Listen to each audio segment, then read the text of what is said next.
Good morning. Welcome to Sunday School at Second Baptist. I'm glad you could be with me this morning.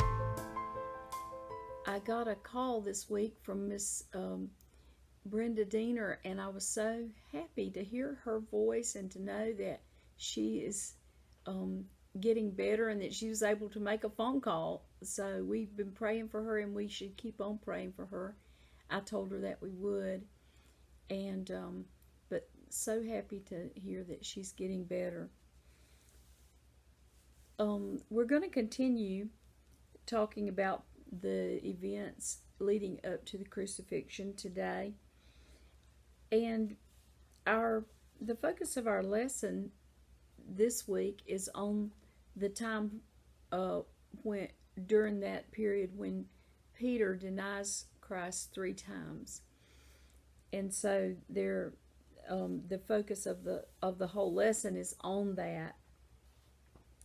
And so before we begin with the verses that our book has, I would like to read the verses that came before that pertain to this part. So we're in Luke chapter 22, and I'm going to read verse 31 and down through 34. So this was right before he talks to them about get your money bag, get your coat, and a sword if you have it. It was right before that. So he says to Simon Peter, Simon, Simon, this is in verse 31 now of Luke chapter 22. Simon, Simon, behold, Satan has demanded permission to sift you like wheat. But I have prayed for you, that your faith may not fail. And you, when once you have turned again, strengthen your brothers.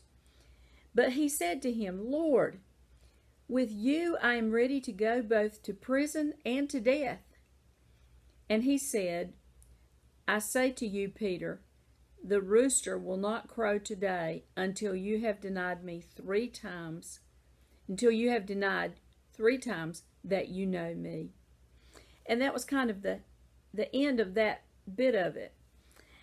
We don't know if any response came back from Peter, or how he felt about Jesus saying that.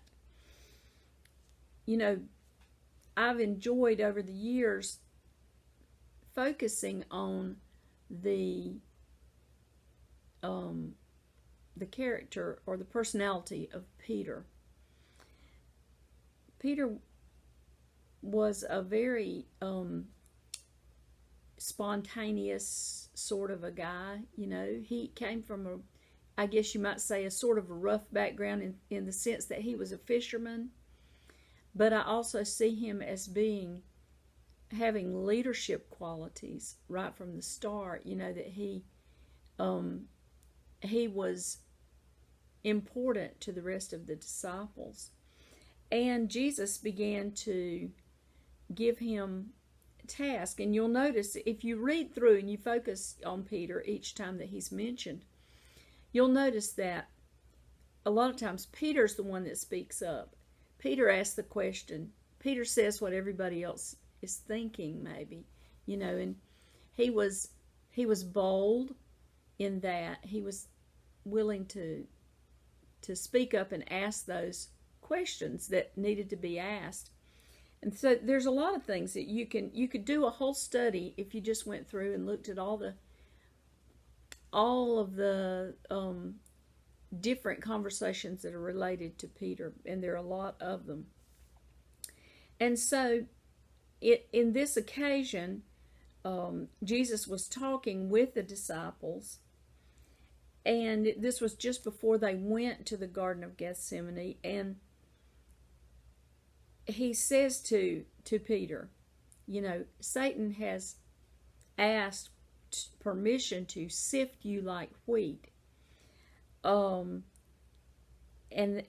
Jesus says, I've prayed for you that your faith may not fail, And when once you have turned again, strengthen your brothers.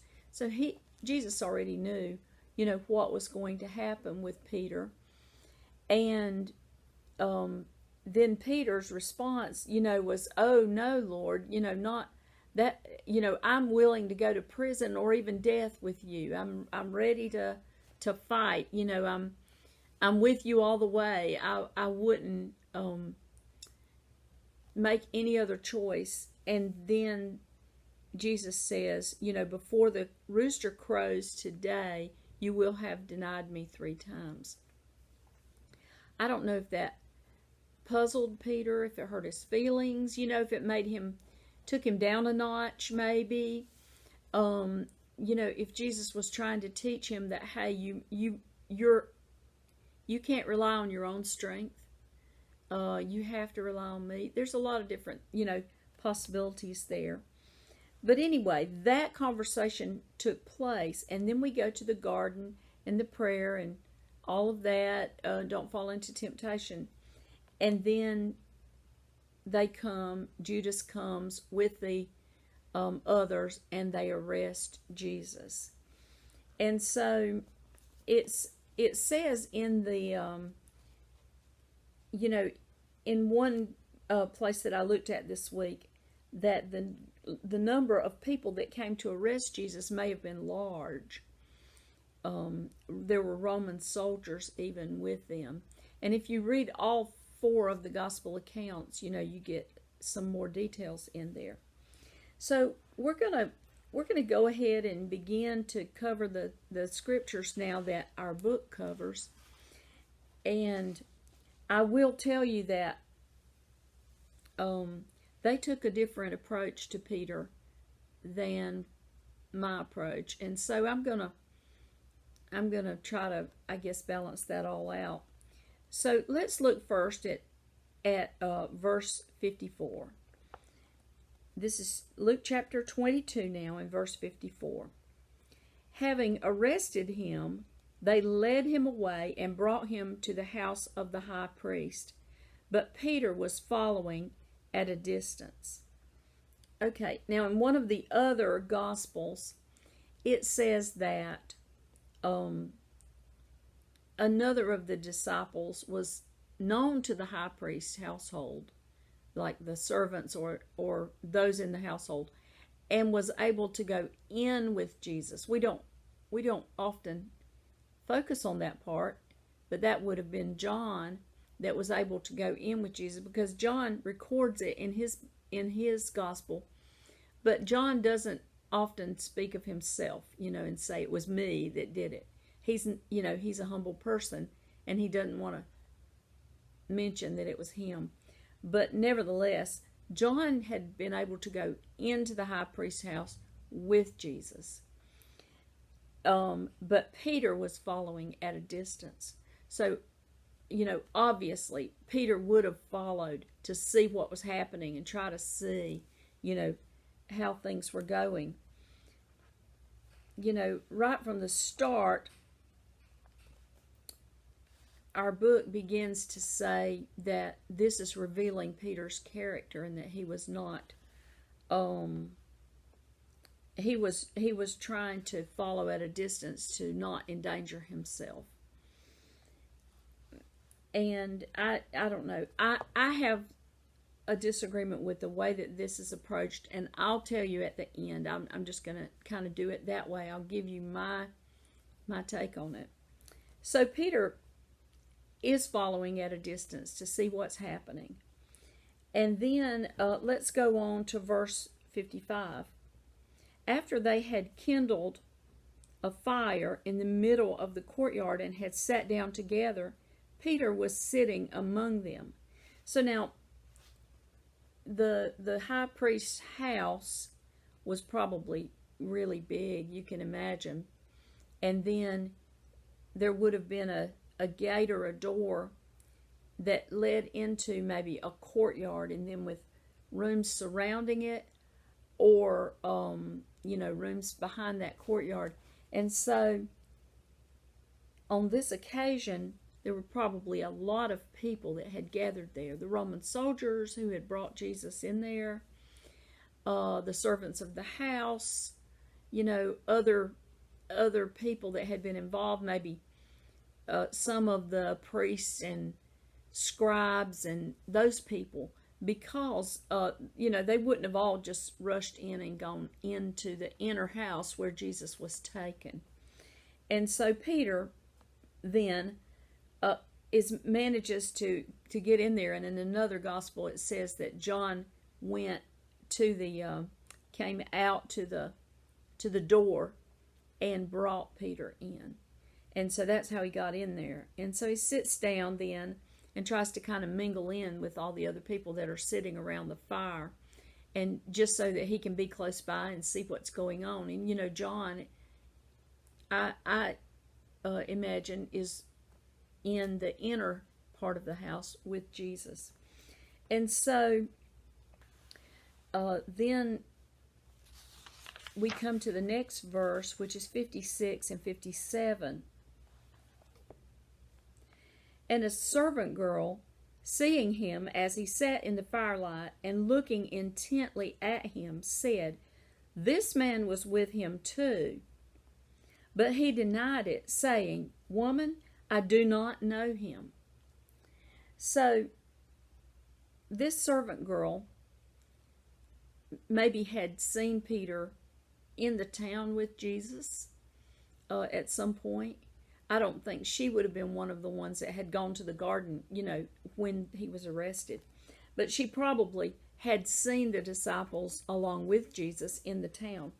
And she says, this man right here was with him also. And then he denies it. And he says, I don't know him. And so, this is the first denial, you might say, of the three. Okay, and then let's read verses 58 to 60, the beginning of 60. A little later, another saw him and said, "You are one of them too." But Peter said, "Man, I am not." And after about an hour had passed, another man began to insist, saying, "Certainly this man also was with him, for he is a Galilean too." But Peter said, "Man, I do not know what you are talking about." Okay. Now, you would think, okay, everybody in that area is an Israelite, and they all look the same. How could they say, okay, this guy is a Galilean, But I know that this happens because when we lived in Nigeria, we had a poster in our living room that was a promotional poster that we had used, or we were going to use to travel when we traveled, or we had used it at an event or something. And it had pictures of faces of people from all around Nigeria, the different tribes. And I was teaching our night watchmen how to read, the two of them. And so they came in for their lesson, and that poster was there, and they started looking at it. And they sat there and they would say, well, this man is a thief, and this man right here is from, Adamawa State, and this man is from wherever. They could pick out by the facial, just looking at the faces, where those people were from within Nigeria. Now, I don't know if this was the case where they saw him invisibly, the way he was dressed or the way he looked, the way he cut his hair, the way he wore his hat, something there that gave him a way to say, okay, this man is a Galilean. Or was it his accent, if he may have spoken the first time he spoke, when he said, I don't know him, then, but something there gave him away, and they realized that, hey, he is one of them. And so this third time, he denies Jesus. So now he's denied Jesus all three times. And then in verse 60, continuing on now, immediately, while he was still speaking, so as soon as he said, "Man, I do not know him," immediately, while he was still speaking, a rooster crowed. The Lord turned and looked at Peter. And Peter remembered the word of the Lord, how he had told him, before a rooster crows today, you will deny me 3 times. So somehow he was in sight of Jesus. Jesus was maybe in the inner house and he was in the outer courtyard, but still, he could see what was going on in there. And when this rooster crows, then Jesus turns and looks at him. And no words were spoken, but he knew then, okay, the rooster, it all came together. What Jesus had said, you would deny me 3 times, and he's done that. And, of course, Jesus, like I said, already knew that this was going to happen. But the look, that he gave him, was to say, I told you that this was going to happen, and now you see that it has. And at the moment, of course, Peter's reaction, in verse 62, it says, he went out and wept bitterly. And of course he did, because he knew that he had disappointed Jesus in the thing that he had done. But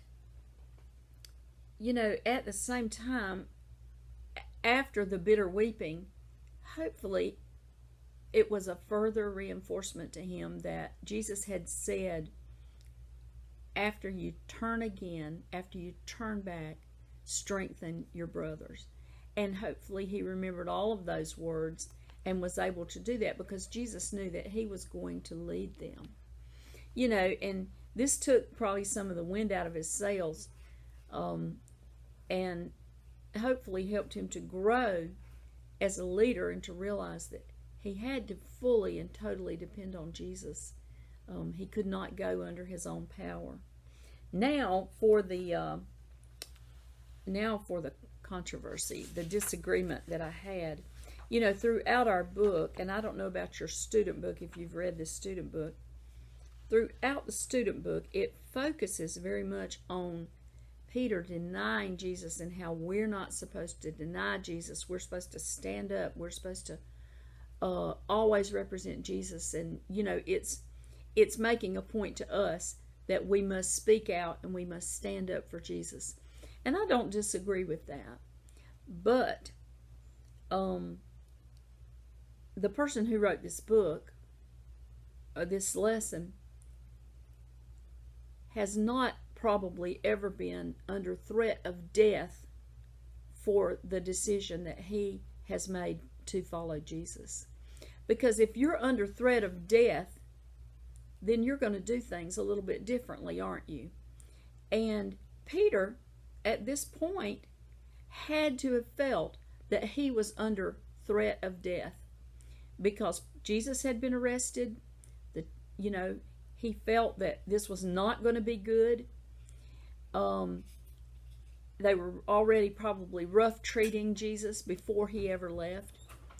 And, so when you're under threat of death, then you may make a different response than you would under normal circumstances. And we worked with a lot of people who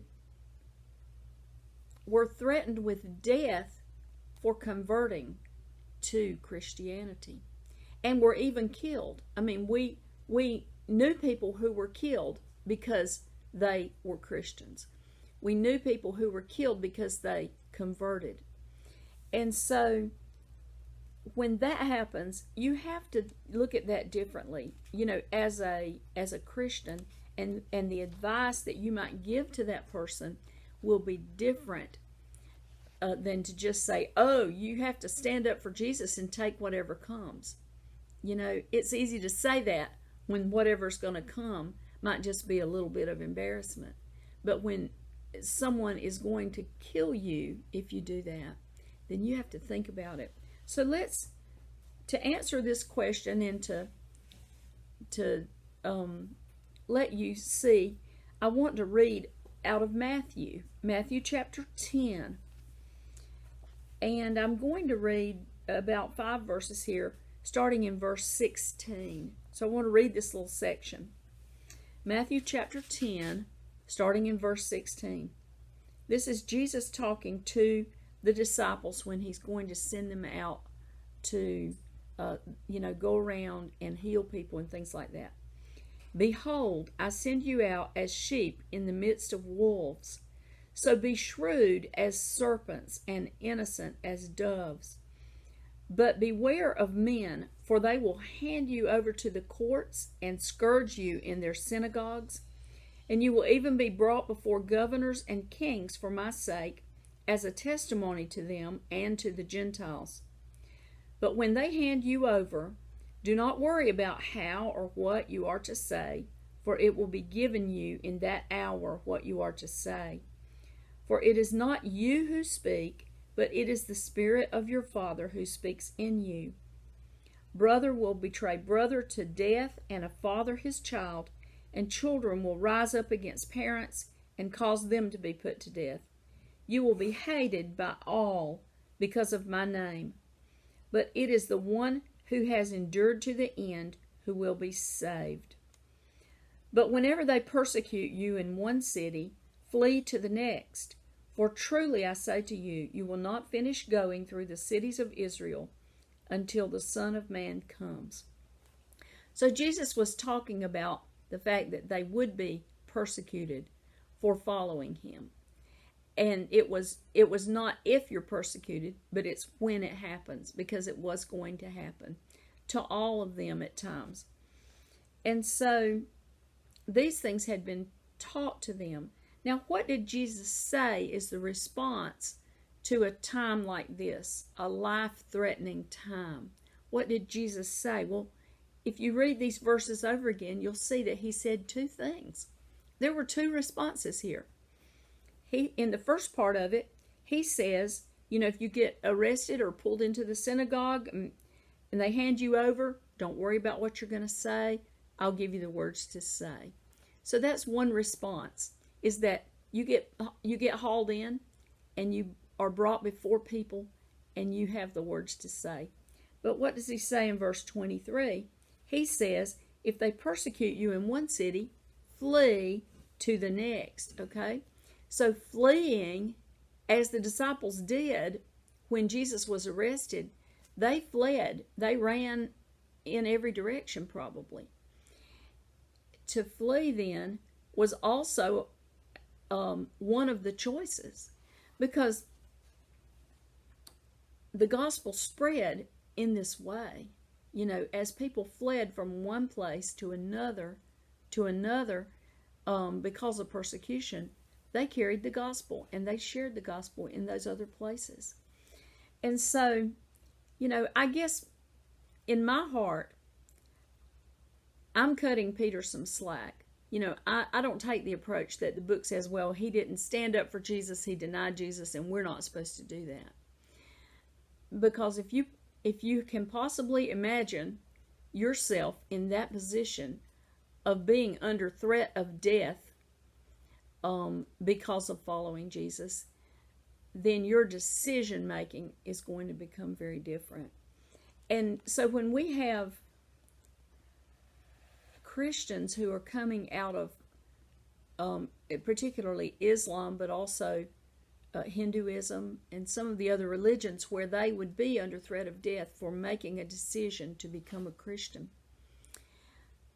we have to be gentle and support them and let them work through that in the way that they can, because they will tell others about Jesus. They will stand up for Jesus. They're proud to be Christians, and they will tell who they can tell, and they will stand up for Jesus, and they'll be baptized.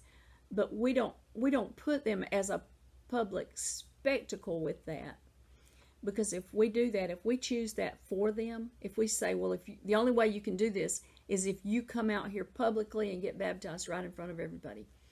If we tell them that, we can get some people killed very easily in an environment like that. And so, this is a part of my heart right here that we're talking about. And I wish I could say these things to the writer of this lesson, because that's just the way I feel about it. And of course, you might disagree with me, and I'd love to hear from you if you do, and we can talk about it. But that's, I guess you might say, the second interpretation of this lesson, the Harriet interpretation of it, and the reasons why. So thank you for being with me this week. I appreciate it, and we'll keep moving forward. Next week, we're going to talk about the verses that just follow right after this, where, more about the crucifixion. And so I'll see you again next time.